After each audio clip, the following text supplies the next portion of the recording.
Kalian pernah mengisi SPT dengan tidak benar? Hati-hati, pidana menanti.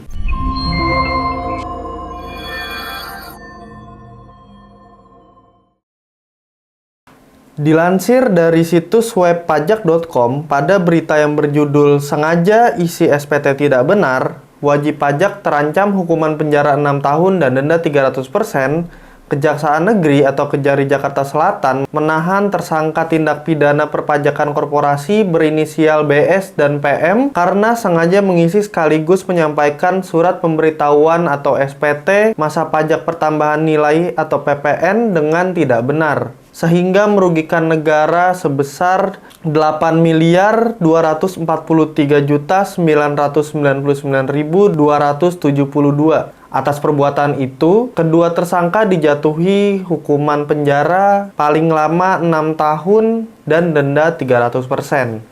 Pada dasarnya, menurut pasal 1 angka 11 Undang-Undang PPH, SPT atau surat pemberitahuan adalah surat yang digunakan wajib pajak untuk melaporkan penghitungan dan atau pembayaran pajak, objek pajak dan atau bukan objek pajak, dan atau harta dan kewajiban sesuai dengan ketentuan peraturan undang-undang perpajakan. Penahanan tersebut dilakukan setelah penyidik pegawai negeri sipil atau PPNS Kantor Wilayah Direktorat Jenderal Pajak menyerahkan tanggung jawab tersangka dan barang bukti ke Kejari Jaksel. Kanwil DJP Jaksel II menginformasikan bahwa tersangka BS merupakan Direktur PT TE, perusahaan di bidang jasa instalasi telekomunikasi elektronik. Sedangkan PM adalah Direktur Keuangan PT TE.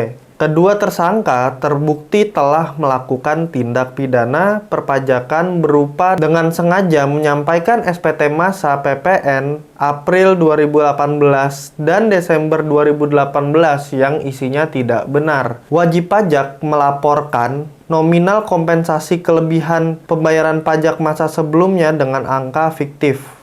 PPNS Kanwil DJP Jaksel II melakukan penyidikan sejak 13 Maret 2024. Kemudian, berkas perkara mendapatkan P21 dari Jaksa Penuntut Umum atau JPU Kejaksaan Tinggi pada 28 Februari 2025. Berdasarkan fakta dan analisa yuridis, tersangka melanggar pasal 39 ayat 1 huruf C dan atau huruf I Undang-Undang Nomor 6 Tahun 1983 tentang Ketentuan Umum dan Tata Cara Perpajakan sebagaimana yang telah diubah dengan Undang-Undang Nomor 7 Tahun 2021 tentang Harmonisasi Peraturan Perpajakan atau HPP.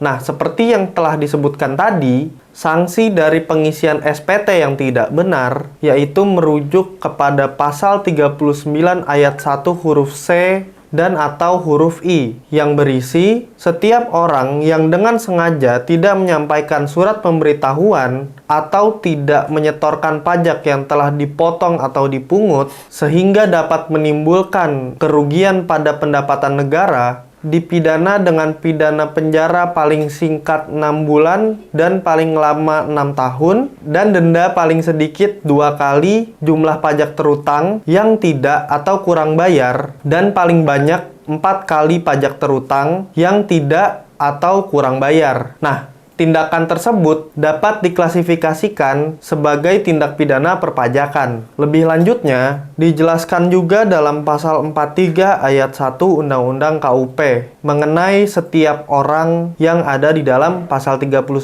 yakni selain wajib pajak itu sendiri, pihak lain seperti wakil, kuasa, pegawai dari wajib pajak, atau pihak lainnya yang menyuruh melakukan, yang turut serta melakukan, yang menganjurkan, atau yang membantu melakukan tindak pidana di bidang perpajakan. Artinya, orang yang terlibat dalam tindak pidana perpajakan tersebut juga akan terkena sanksinya. Dan untuk sanksi dari tindak pidana tersebut tidak dapat memilih, karena sanksi pidana kurungan yang diatur tidak dapat digantikan oleh denda. Begitupun sebaliknya. Mengapa begitu? Karena sanksi dalam pasal ini menggunakan kata dan sehingga berlaku kumulatif. Kepala Kanwil DJP Jaksel II, Neil Maldrin Nur, menyampaikan bahwa kasus pidana pajak yang membidik tersangka korporasi menimbulkan konsekuensi hukum lainnya, seperti dilakukan penyitaan aset pengurus korporasi sebagai jaminan atas pemulihan kerugian negara.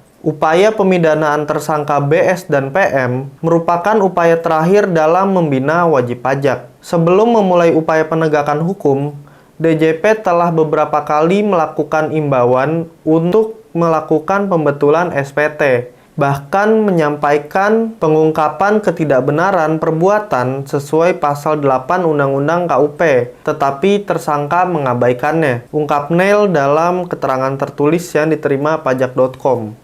Ia menegaskan, DJP akan terus gigih dalam menangani setiap tindak pidana di bidang perpajakan bersama aparat penegak hukum lainnya. Upaya ini untuk memberikan efek jera kepada pelaku dan efek gentar kepada calon pelaku. Kami setuju dengan tindakan Direktur Jenderal Pajak yang dengan gigih menangani setiap tindak pidana di bidang perpajakan karena hal tersebut dapat merugikan negara. Dengan catatan, Direktur Jenderal Pajak juga harus menjalankan segala kewajibannya dengan bijak sesuai dengan peraturan perundang-undangan yang berlaku, dengan tidak merugikan dan menghilangkan hak dari wajib pajak, serta tidak menjadikan wajib pajak sebagai objek kerampasan semata. Sekian dari video yang saya sampaikan. Terima kasih buat yang sudah nonton. Jangan lupa like, komen, share, dan subscribe. Sampai bertemu di video selanjutnya.